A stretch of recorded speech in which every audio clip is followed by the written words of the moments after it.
modify GST law. Just how a GST registered business uses e-bill while transporting goods from one place to another. Similarly, certain modified GST registered business generate an e-invoice to business to business transaction. देखो जैसे e-bill होता है ऐसे ही e-invoice होती है ना। ई-इनवॉइस उस condition बनती है जब कोई एक बिजनेसमैन दूसरे बिजनेसमैन को कोई ट्रांजेक्शन करेगा, यानी जहाँ पर आईटीसी पास आउट का मैटर होता है वहाँ पे ई-इनवॉइस बनाना पड़ता है ना।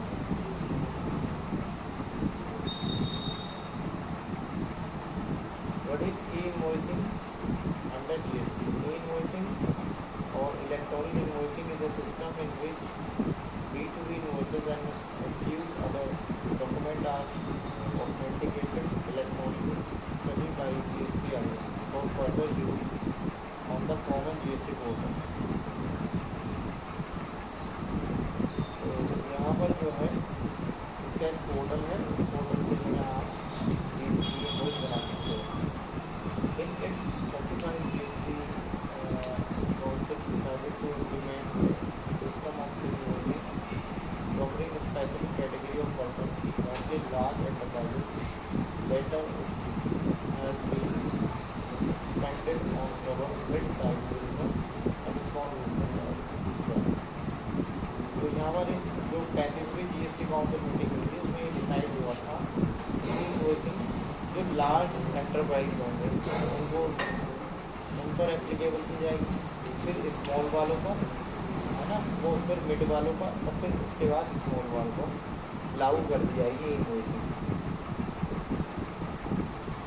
Invoicing does not imply the generation of invoices on the GST portal, but it means somebody and already generated standard invoice on A common invoicing portal. तो इनवॉइसिंग का पोर्टल जहाँ पर हम इनवॉइस जो है जनरेट कर सकते हैं।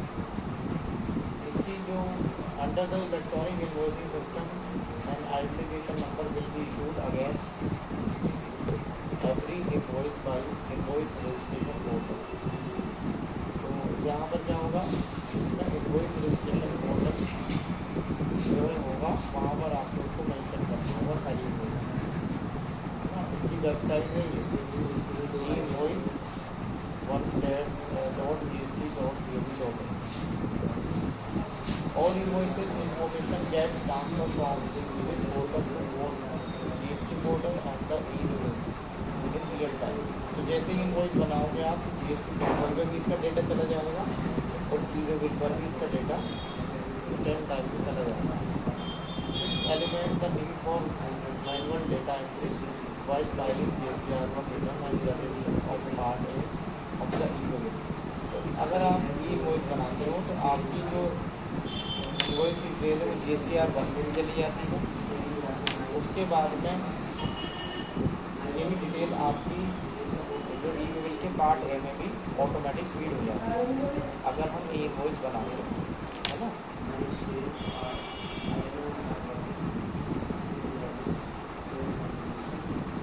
अब देखो ये किस पे कब लागू हुआ। वो मस्ट जनरेट ई-इनवॉइस एंड एप्लीकेबिलिटी। क्या ये हर किसी को बनाना होता है? हर किसी को जो है इनवॉइस बनाना है या इसकी कोई एप्लीकेबिलिटी है, मतलब किस पर लागू होगा किस पर नहीं होगा।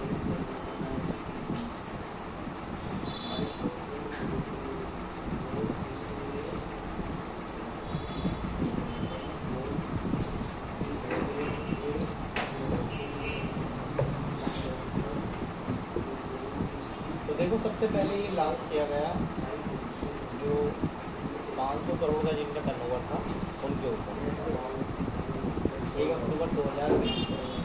उसके बाद इसकी लिमिट हटा दी उन्होंने 100 करोड़ में। इसको 1 जनवरी 2021 से लागू कर दिया गया। फिर 50 करोड़, फिर 20 करोड़, फिर 10 करोड़ और लास्ट 5 करोड़ 1 अक्टूबर 2023 से क्या हुआ 5 करोड़ पे लिमिट इसकी आ गई, है ना।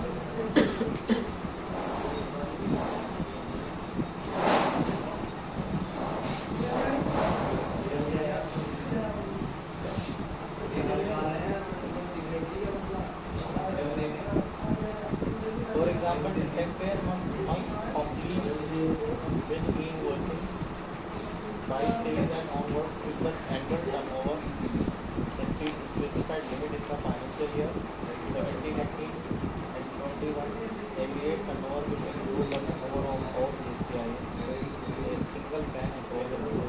तो यहाँ पर यह है कि जब से GST लगा है तब से लेकर अब तक अगर आपका टर्नओवर किसी भी साल में 5 करोड़ से ऊपर होगा तो आपको इनवॉइस बनानी पड़ेगी, है ना। ऐसा नहीं कि पिछले साल में किसी भी प्रीवियस ईयर में 2017 में जैसे आपका GST लगा था, उसके बाद किसी भी साल में अगर आपका टर्नओवर 5 करोड़ से ऊपर होगा तो आपको क्या होगा, आपको इनवॉइस बनाना पड़ेगा।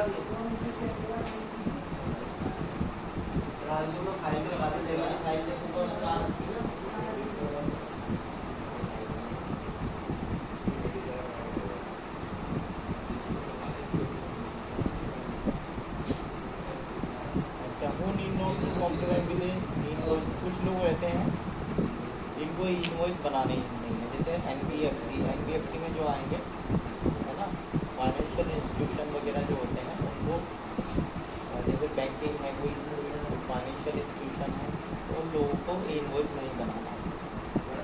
गुड्स ट्रांसपोर्ट एजेंसी है कोई, उनको नहीं बनाना। Registered person supplying passenger transportation service, जो पैसेंजर ट्रांसपोर्टेशन सर्विस प्रोवाइड करते हैं उनको भी इनवॉइस नहीं करना।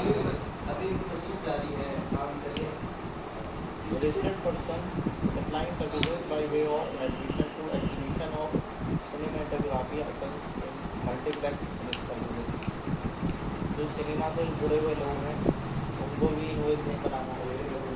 SEZ यूनिट इंक्लूडिंग, तो कुछ SEZ यूनिट है स्पेशल इकोनॉमिक जोन वाले, है ना, तो उनको भी इनवॉइस नहीं बनाना। एक government department and local authority excluding via CBI, तो गवर्नमेंट डिपार्टमेंट वालों को भी इनवॉइस नहीं बनाना। Person registered in term of rule, तो उसको जहाँ पर मेंशन करा गया है OIDAR में, उन लोगों को भी इनवॉइस नहीं बनाना। ठीक है, इन लोगों को इनवॉइस नहीं बनाने देना।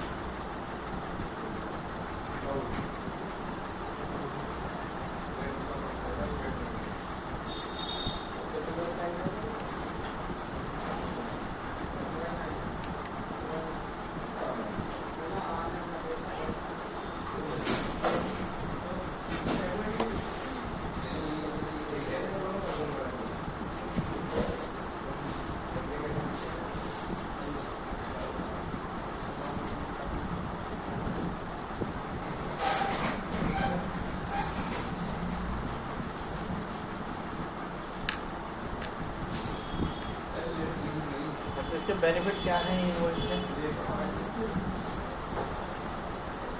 Invoice resolve and plugs the major gap in data reconciliation and GST to reduce mismatches error. तो इनवॉइस बनने से क्या होता है, डेटा के रिकंसिलिएशन में जो मिसमैचेस हैं उनसे बच जाते हैं, गलतियों से बच जाते हैं। Invoice created on one software can be read by another allowing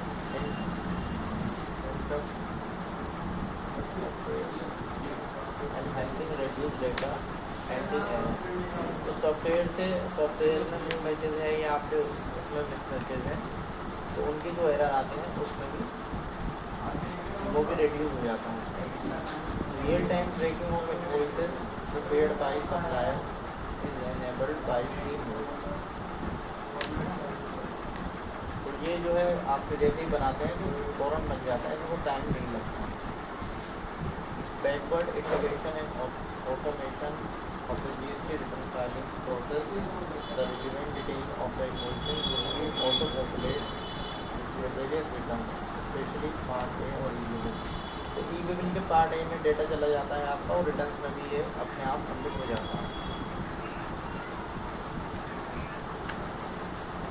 Faster availability of genuine input tax credit, ITC में भी कोई चोरी का जो है खतरा कम हो जाता है, चोरी करते हैं उससे बच जाते हैं। There's a possibility of audit surveys by the tax authorities in the information they required available with the transaction data। तो इसमें कोई आपकी ऑडिट या सर्वे वगैरह भी नहीं होते हैं अगर आप इनवॉइस बनाते हैं।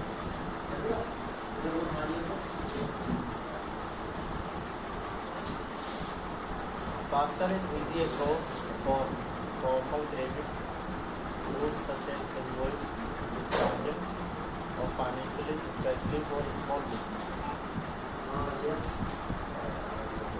Improve customer relation and growth prospects for the small business and pseudo business large.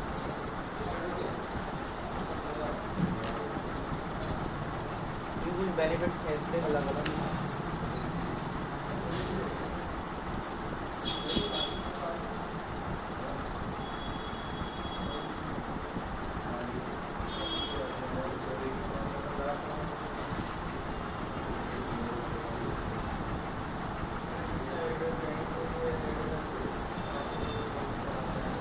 ये कुछ इस तरह का देखो फॉर्मेट होता है इसमें, इनवॉइस जैसे बन जाएगी तुम्हारी तो कुछ इस तरह का फॉर्मेट आएगा। ये कोड इसमें आपके बिल पे इस तरह का ये QR कोड टाइप हो जाता है ना, और इसमें यहाँ पर IRN जनरेट हो जाता है, यहाँ एक्नॉलेजमेंट नंबर आ जाता है, एक्नॉलेजमेंट डेट आ जाती है। तो कुछ डिटेल आपकी जो है उस पर फिल हो जाएगी जब आप इनवॉइस बनाएंगे।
देखो इसके पोर्टल पे जाएंगे जैसे यहाँ पे GST से जा सकते हो, इनवॉइस लिखा हुआ होता है इसमें, यहाँ पे टिक करोगे तो इसके पोर्टल पे आ जाएगा। ये आपका ई-वे बिल का पोर्टल अलग होता है और ये इनवॉइस का पोर्टल अलग होता है, ठीक है। तो ये इनवॉइस का यहाँ से हम लॉगिन कर सकते हो। लॉगिन में आपको इसमें वही यूज़र ID पासवर्ड वगैरह इसका डालना होगा। यूज़र ID डाल दोगे, पासवर्ड डाल दोगे इसे ओपन करने के लिए, है ना।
होता है।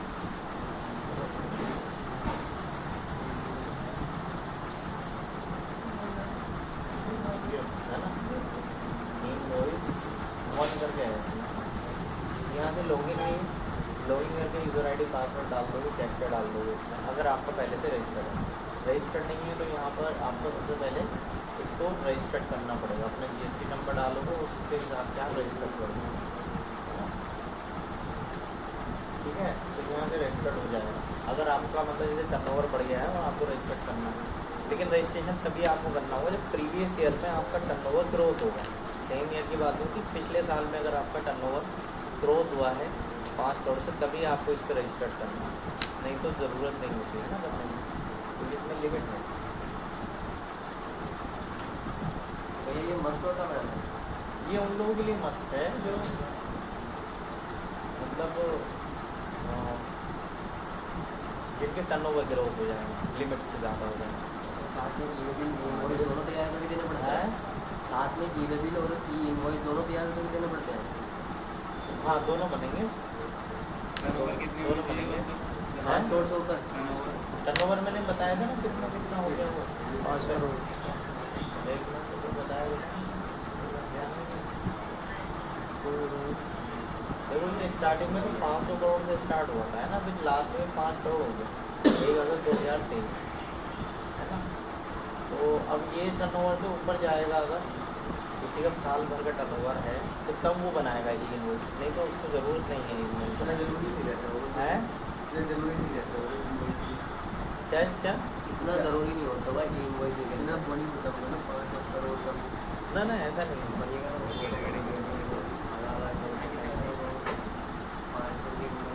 5 करोड़ का है, 5 करोड़ की कंपनी जो पर रखेगी क्या करोड़ 5 करोड़ किसी बिजनेस में होगा, उनको बनाना है ना। ई बिल की साइड अलग है। हाँ,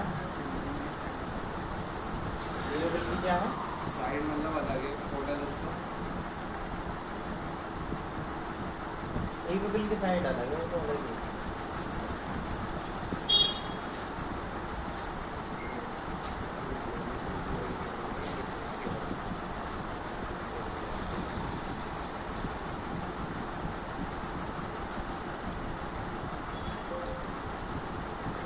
तो एप्लीकेबिलिटी में देखते हैं। तो इसमें किस तरह के डॉक्यूमेंट आपके कवर होंगे, जैसे आपके बिल बनेंगे, इनवॉइसेज हैं, क्रेडिट नोट, डेबिट नोट, है ना। When issued by the notified class for taxpayer to registered B2B for the purpose of export are currently covered under e invoice, है ना। तो आप अगर B2B इनवॉइसेज कर रहे हो या एक्सपोर्ट भी कर रहे हो तो तब भी आपको इनवॉइस बनाना पड़ेगा, है ना। और इसमें कवर है आपके invoice, credit note, debit note, सबके लिए बनेगी। वैसे सप्लायर है B2B ट्रांजेक्शन के लिए है ना भाई? B2B, जहाँ पर आप ITC पास आउट कर रहे हो, यानी जो सामने वाला ITC अगर क्लेम करेगा तो वहाँ पर बनाने कंपलसरी होगा। मोटी मोटी बात ये है, अगर आप किसी अनरजिस्टर्ड को बेचोगे तो ज़रूरी नहीं, क्योंकि अनरजिस्टर्ड वाला क्लेम ही नहीं करेगा। जैसे word supplies presently covered under e invoice, तो supply to registered person B2B, supply to SEZ with और विदाउट पेमेंट, एक्सपोर्ट विद और without payment, deemed export by notified class वो taxpayer are currently covered under invoice. यानी आप export कर रहे हो, special economic zone में बेच रहे हो माल, या किसी GST रजिस्टर्ड पर्सन को बेच रहे हो, सब कंडीशन में आपको इनवॉइस बनाना है। B2C वही वाली जो अनरजिस्टर्ड है मान लो, है ना। Supply can also be reported by notified person, तो no reporting B2C invoices by notified person not applicable allowed currently. अभी इस पर एप्लीकेबल नहीं है। अगर आप किसी नॉर्मल कस्टमर को जो GST में रजिस्टर्ड नहीं है उसे माल बेचते हो तो वहाँ पर आपको ये इनवॉइस नहीं बनाना होता। नेक्स्ट स्टेज में e invoicing applicable for nil rated और होली एग्जाम सप्लाई। आप कोई एग्जाम्ड माल बेचते हो, जैसे मान लो उस पर टैक्स नहीं है, ऐसा माल बेचते हो तो उसका लिए आपको ई इनवॉइस नहीं बनाना है। No in those cases bill of supply is issued and not a tax invoice. तो ये टैक्स इनवॉइस नहीं है, ये बिल ऑफ सप्लाई होगा, तो बिल ऑफ सप्लाई पे आपको ई इनवॉइस नहीं बनाना।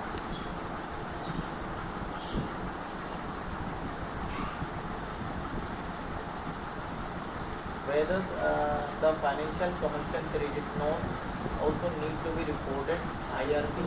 No, only credit and debit note issued under section 34 CGST has also reported. ये जो कमर्शियल और फाइनेंशियल यानी पैसे से रिलेटेड जो क्रेडिट डेबिट नोट बनना है आपको उसे उसमें नहीं करना,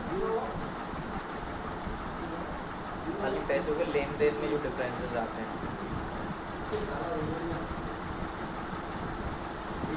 तो गवर्नमेंट डिपार्टमेंट के लिए जो है वो भी नहीं बनाएंगे गवर्नमेंट डिपार्टमेंट वाले इसका। अच्छा, whether invoicing applicable for invoices between two different GSTIN under same PAN. तो एक सेम पैन पर दो GST नंबर हैं, ठीक है। Yes, the invoicing by notified person is mandated for supply of goods और services for registered person.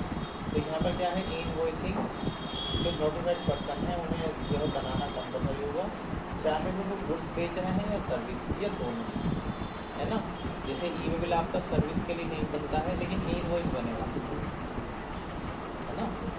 Invoice आपका service के लिए सर्विस के बेस में बनेगा।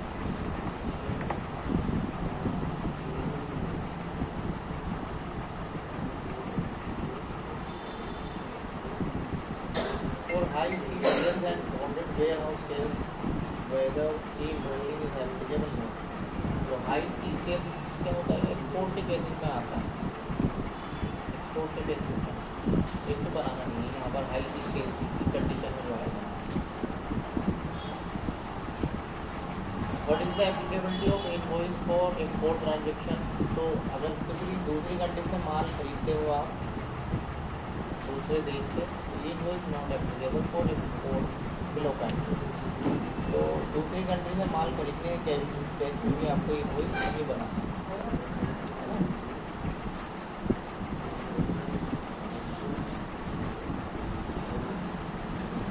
तो for which entity sector invoicing is not applicable और एग्जाम्प्ट, मतलब किन पर लागू नहीं है। जैसे स्पेशल इकोनॉमिक जोन यूनिट है, इंश्योरेंस है, कोई इंश्योरेंस एजेंसी है, उस पर भी लागू नहीं होगा ये।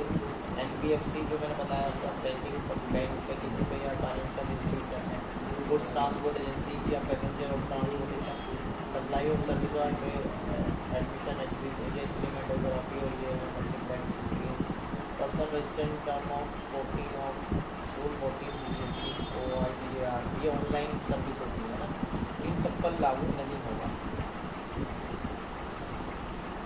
भले इनके टर्नओवर ज़्यादा हो लेकिन लागू नहीं होगा। The exemption from invoicing is the nature of supply transaction of the entity, it is with respect to entity. इसके बारे में एग्जेम्प्ट सप्लाई के बारे में।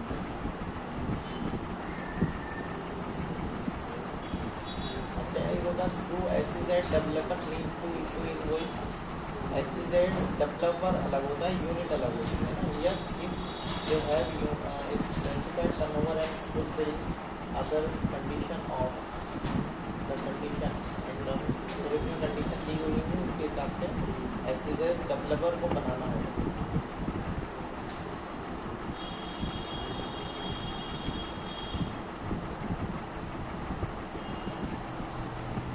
आप free trade and warehouse zones exempt from invoicing, तो ये होता है FTWZ free trade and warehousing zone. तो इन लोगों को बनाना है यस लिखा हुआ है इसमें कि आपका FTWZ वालों को बनाना है।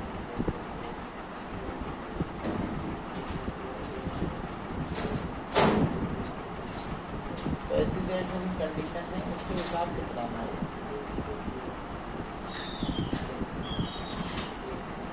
टर्नओवर का मैंने बता दिया था, किसी भी साल में अगर टर्नओवर ग्रोथ होगा तो आपको वो लागू हो जाएगा आपके ऊपर, है ना।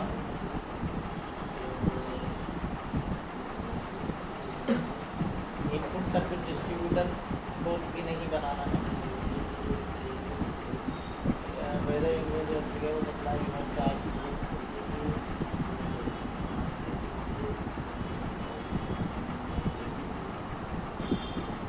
ये गुड्स ट्रांसपोर्ट एजेंसी वगैरह वालों को नहीं बनाना। 1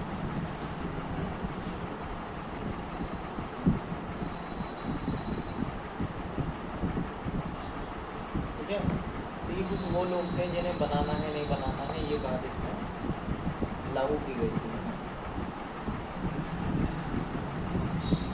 अच्छा एक चीज़ ये है इसमें अमेंडमेंट एंड कैंसिलेशन। अमेंडमेंट का मतलब होता है किसी चीज़ में कोई चेंज करना और कैंसिलेशन का मतलब उसे बिल्कुल खारिज कर देना, है ना। तो can I amend detail of report invoice for which IRN has already been generated. क्या इसमें कोई चेंजेस करा जा सकता है इनवॉइस के अंदर। Amendment are not possible on IRP। Any changes in the invoice detail reported to IRP can be carried out on GST portal while filing GSTR1. In case GSTR1 has already been filed, then using the mechanism of amendment as provided under GST. These changes will be flagged to proper officer for information. तो देखो इसमें कोई change नहीं हो सकता है। आपके return में भी अगर गलती हो गई है और रिटर्न भी फाइल कर दिया आपने तो फिर आप उसे नेक्स्ट मंथ में उसे सही कर सकते हो, है ना। और रिटर्न फाइल नहीं की है तो रिटर्न में चेंज कर सकते हो। ई इनवॉइस में चेंजेस नहीं होगा अगर आपने कोई इनवॉइस बना दी है। अगर कुछ गलत डेटा चला गया है तो गलत ही रहेगा।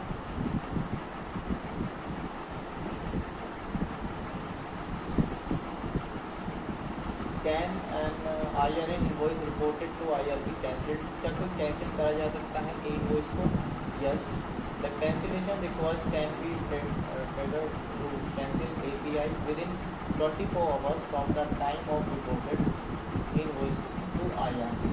तो 24 घंटे के अंदर अंदर आप इसे कैंसिल कर सकते हैं। अगर गलत बन गई है आपसे तो आप इसे कैंसिल कर सकते हैं मगर अमेंड नहीं कर सकते, चेंजेस नहीं कर सकते उसमें, है ना।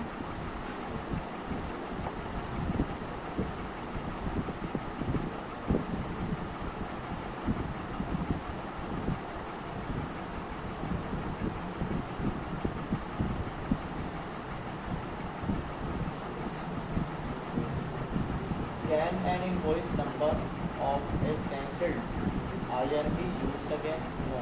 मतलब जिसे आपने कैंसिल किया है क्या उस नंबर को आप फिर से यूज़ कर सकते हैं, तो वो यूज़ नहीं होगा। अगर आपने कैंसिल कर दिया किसी को तो फिर आप उसे दोबारा उस इनवॉइस नंबर को यूज़ नहीं कर पाए। Can I partly cancel A report invoice. क्या उसे आधा कैंसिल करना है, तो आधा और पूरा का करना चाहिए। इनवॉइस पेमेंट नहीं बनेगा, डेली से बन जाएगा। अभी बताऊँगा कैसे बनेगा। वैसे कैंसिल हो। वहीं से कैंसिल हो जाएगा। इसकी प्रेजेंटेशन दिखाऊंगा।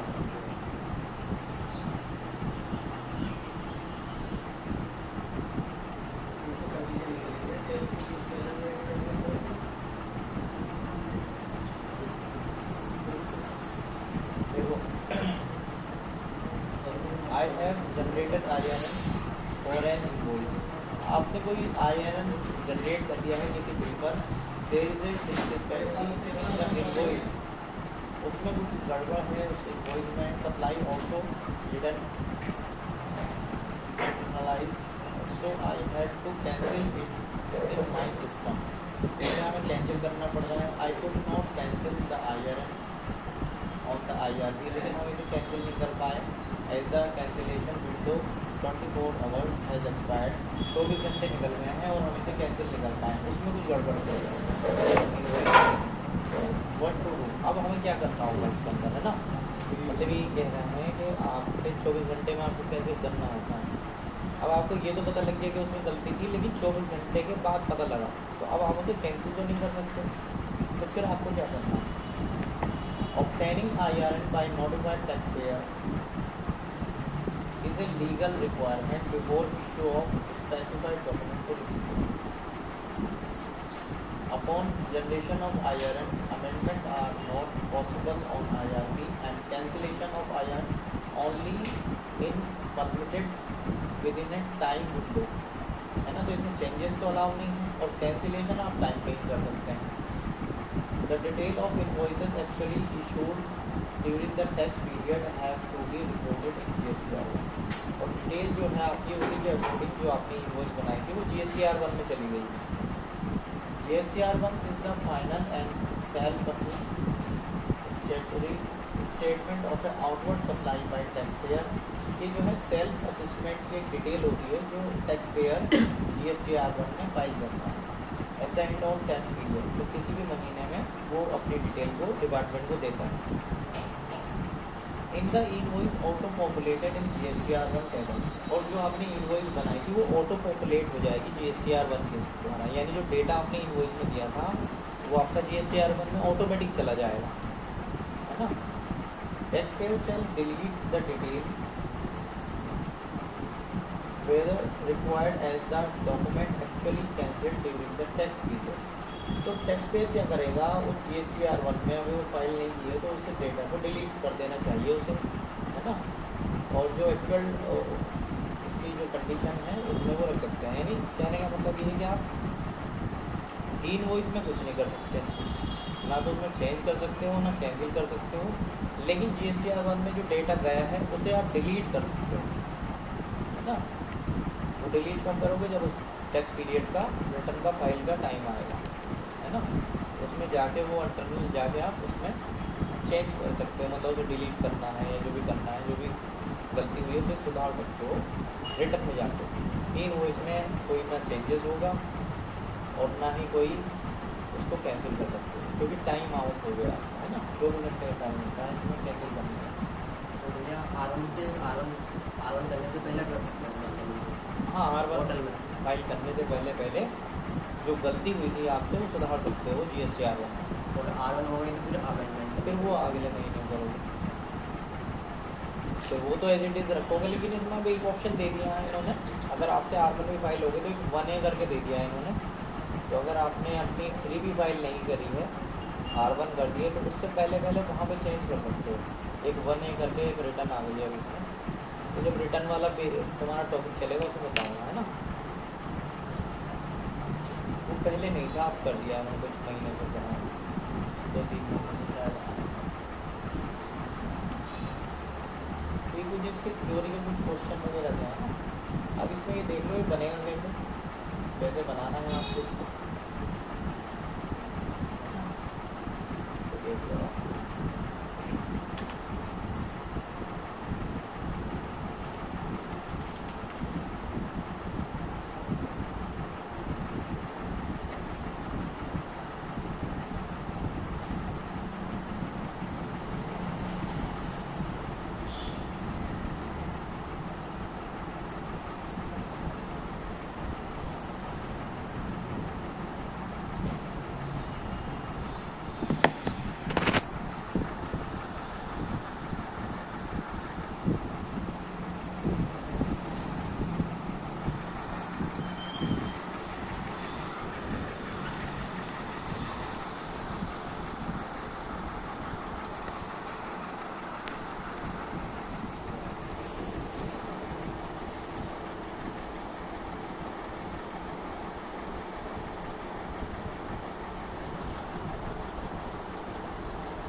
सबसे पहले आपको जैसे हमने ई-बिल में API बनाया था यूज़र, इसी तरह से हमें ई-इनवॉइस में ई-इनवॉइस पोर्टल पे जाके API क्रिएट करना होता है ना। तो API क्रिएट करने के लिए आपको क्या करना होगा, इसमें यहाँ पर आप चले जाओगे, इसमें पोर्टल लॉगिन पे करके थ्रू GSP ये सेलेक्ट करोगे, तो ये इस तरह से डिटेल आ जाती है इसमें, ये जो है इस तरह से डिटेल आ जाएगी। डिटेल अपने आप शो हो जाएगी आपकी GST नंबर से। बस यहाँ पर आपको क्या करना है, सेंड OTP करना है, OTP डाल के फिर यूज़र ID पासवर्ड सेट कर दोगे, फिर लॉगिन ID पासवर्ड ये आप बना दोगे इसके अंदर, और यहाँ पर चले जाओगे क्रिएट API में। क्रिएट API यानी लॉगिन ID पासवर्ड डालने के बाद यहाँ पर एक ऑप्शन आ जाएगा आपका, है ना, क्रिएट API, इस पर क्लिक करोगे, यहाँ पर करोगे थ्रू GSP, यहाँ पर आप टैली सेलेक्ट कर लोगे, ठीक है। एक लिस्ट आ जाएगी, टैली सेलेक्ट कर लोगे, और टैली सेलेक्ट करने के बाद में यूज़र नेम पासवर्ड आप सेट कर दोगे, आपका यूज़र नेम पासवर्ड बन जाएगा। वही यूज़र नेम पासवर्ड आपको टैली भी यूज़ करना है ई-इनवॉइस बनाने के टाइम। सिंपल सा है, जैसे हम एक मेल आईडी क्रिएट करते हैं ऐसा करना होता है। तो उसमें लॉगिन करके सबसे पहले रजिस्टर करके लॉगिन करने के बाद में यहाँ क्रिएट API पे जाना है। सेम ईमेल जैसा। हाँ, तो अब देखो कैसे सेटअप करेंगे ये देखो।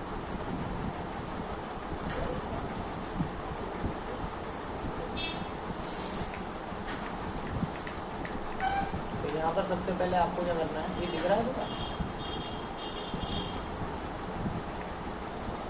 यहाँ पर जैसे कंपनी क्रिएट की हुई है ना, फीचर्स में चले जाएंगे वहाँ पे और वहाँ GST वाला ऑप्शन मिलेगा, ये इसको यस करेंगे है ना।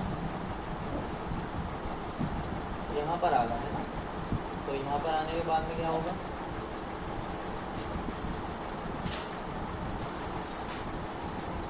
यहाँ पर आपने इसको यस किया, ये बिल तो यस ही है, ई इनवॉइस को यस किया, बिल फ्रॉम प्लेस, तो आपका जो प्लेस होगा, जैसे आपका मान लो जसपुर है, जसपुर डाल सकते हो आप। एप्लीकेबल फ्रॉम आपसे आपके ऊपर कब से लागू हुआ है वो ई इनवॉइस, वो डेट डाल दोगे है ना। ये डिफ़ॉल्ट पीरियड 3 डेज अपने आप आएगा लिखा हुआ, इसमें कुछ नहीं करना है। Send E bill detail with E invoice, तो आपको ई इनवॉइस और ई बिल दोनों बनाने हैं, तो इस ऑप्शन को यस रखोगे है ना। तो ये यस रहेगा, बस छोटी सी डिटेल ये आपको देनी है।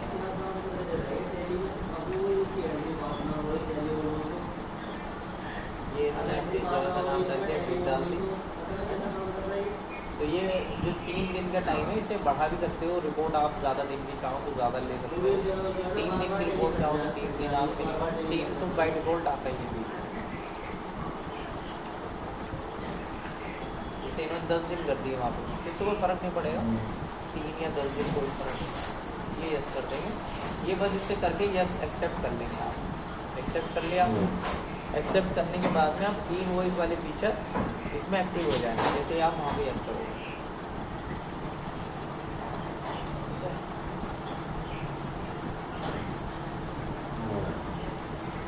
तो इतनी सेटिंग तो आपने सेटअप कर लिया, इसको एक्टिवेट कर लिया इसको, है ना।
यहाँ पर क्या करेंगे आप, यहाँ पर ये सेल में चले जाते हैं है ना, सेल कर रहे हैं यहाँ पर।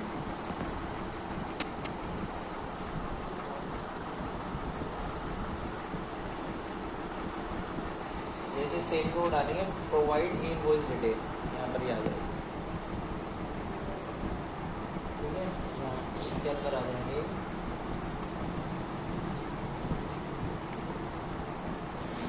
यस करके ये। तो यहाँ पर देखो, यहाँ पर ये कुछ डिटेल मांगता है, जैसे ये तीनों डिटेल नहीं डालनी है आपको, खाली bill to place, ship to place. Bill to place का मतलब जो कस्टमर है आपका, उसका एड्रेस क्या है, तो बिल टू प्लेस में आ जाएगा। और अगर शिप टू प्लेस भी सेम है, यानी जो एड्रेस था उसी एड्रेस पे ही डिलीवरी देनी है, तो सेम सिटी लिख देंगे। और अगर अलग है तो फिर शिप टू प्लेस में दूसरी जगह का नाम लिखेंगे, है ना। यहाँ बेंगलोर डाल दिया इन्होंने, नीचे भी बेंगलोर, यानी डिलीवरी और वो दोनों सेम ही जगह में, है ना। ये दोनों आपको फिल करने हैं, बस इसमें ये कुछ नहीं करना, ये अपने आप जनरेट होता है, ठीक है। तो इतनी डिटेल आपने फिट करनी है बिल बनाने के बाद। बस जैसे ही वहाँ पर जाएंगे तो आपसे लॉगिन आईडी ये पता करेगा। देखो यहाँ, do you want to generate invoice, क्या आप इनवॉइस जनरेट करना चाहते हैं, यहाँ पे यस करेंगे। और यूज़र आईडी पासवर्ड जो हमने पोर्टल से बनाया था वो डालेंगे।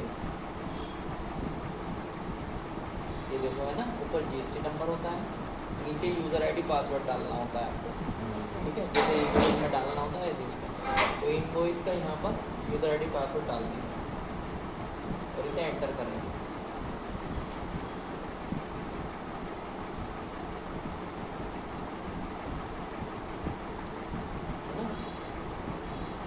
ये यूज़र आईडी पासवर्ड आपका 6 घंटे तक वैलिड रहता है, यानी आपको कंटिन्यू बिल बनाने हैं तो हर बार डालने की ज़रूरत नहीं पड़ेगी। 6 घंटे तक वही जो यूज़र आईडी पासवर्ड है वो आपका लॉगिन रहेगा।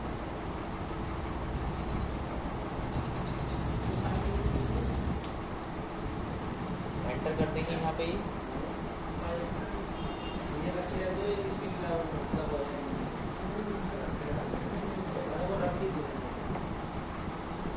ठीक है, एंटर करने के बाद इस तरह से स्क्रीन आ जाएगी, है ना।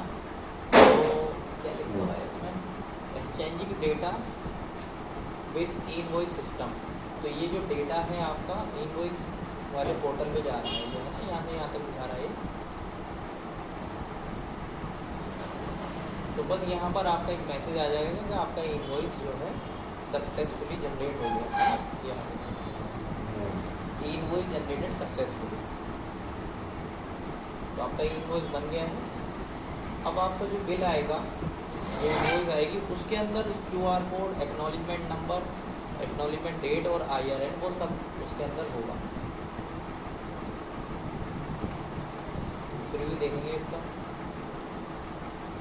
ठीक है। ये देखो, है ना, ये डिटेल दिखा रहा है आपको, QR आ जाएगा ऐसा, IRN ये जनरेट हो गया, AC के नंबर और डेट ये आ गया। तो ये चेंजेस हो जाते हैं। बाकी नीचे की आपकी इनवॉइस सेम रहती है, ऊपर ये इसमें इस तरह से QR कोड और ये डिटेल इसमें हो जाएगी। इसका मतलब है कि ये डिटेल जो है आपने पोर्टल पे सबमिट कर दी है।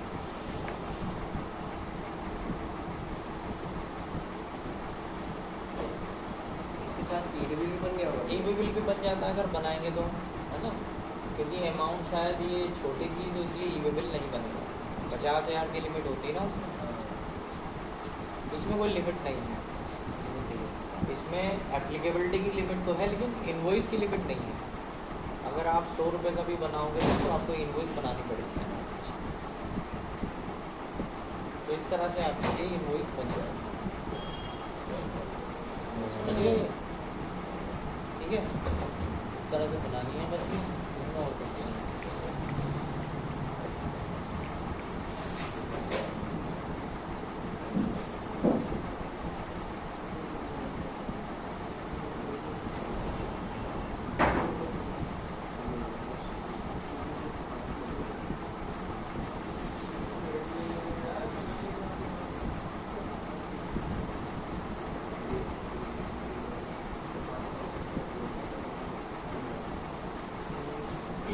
कैंसिल का ऑन देख लो, कैंसिल कैसे करेंगे, हाउ टू कैंसिल इनवॉइस। आपने बना दिया, अब उसको कैंसिल करना है, गलत बन गया जैसे। अगर वो टाइमिंग होता है 24 घंटे में ही कर सकते हैं, उसके बाद नहीं होगा कैंसिल, तो विदिन 24 होगा। तो यहाँ से आपको क्या करना है, यहाँ से Alt G प्रेस करके, है ना, यहाँ इनवॉइस की रिपोर्ट पे चले जाओगे। इनवॉइस की रिपोर्ट पे यहाँ पर आओ, तो यहाँ ये जो है आपका IRN,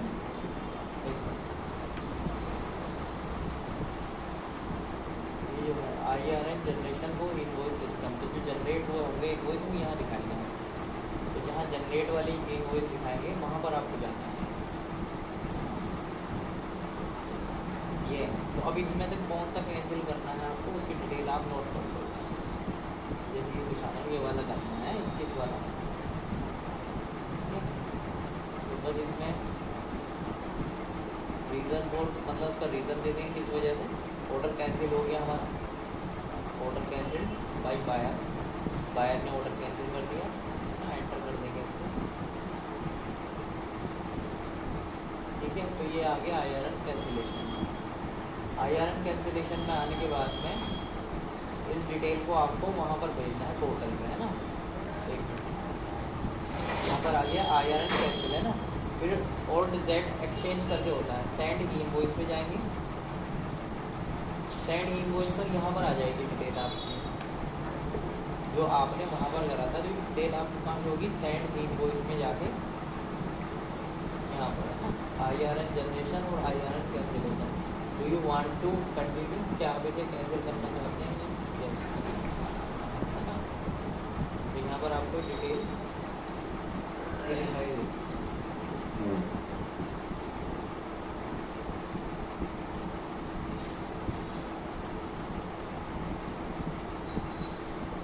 सेंड कर देंगे इसे और यूज़र आईडी पासवर्ड डाल देंगे, उसे सेलेक्ट कर देंगे, कैंसिल करना है ना।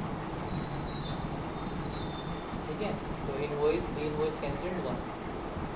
ठीक है, ये आपकी कैंसिल होगी। तो आपको करना क्या है, वहाँ पे जाके रिपोर्ट में जाके उसे कैंसिल दिखा देना है। कैंसिल दिखा के वो एक्सचेंज पे जाके डेटा पे आ जाएगा। इस डेटा पे आके उसे सेलेक्ट करके यहाँ से कैंसिल कर दोगे, यूज़र आईडी पासवर्ड डाल, है ना। तो बस सिंपल सा है ये, इसमें तो इसे कैंसिल कर दोगे आप। तो यहाँ पर ये कैंसिल हो जाएगा, कैंसिल हो जाएगा।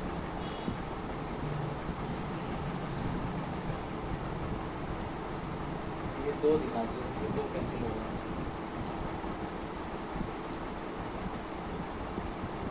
ठीक है, तो बस ये था आपका इनवॉइस करना।